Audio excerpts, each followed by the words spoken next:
គ្រប់គ្នាអត់កណាចោលអស់ហើយពួកនេះនៅតែល្មើទៀត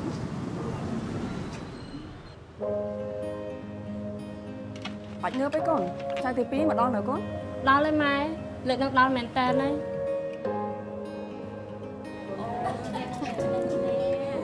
អូមួនហើយនឹងនំកងនេះអូនចិត្តណាអូយ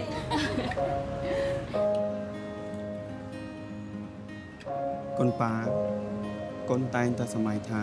ចង់ខ្លាចជាគ្រូពេទ្យ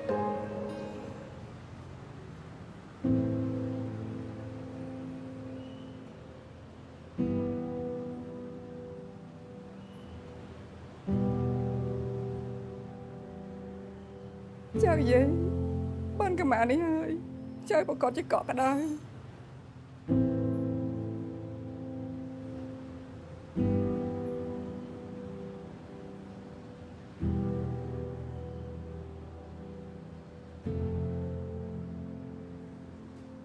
ថ្ងៃនេះយើងធ្វើគ្រប់ឲ្យកូនទេពី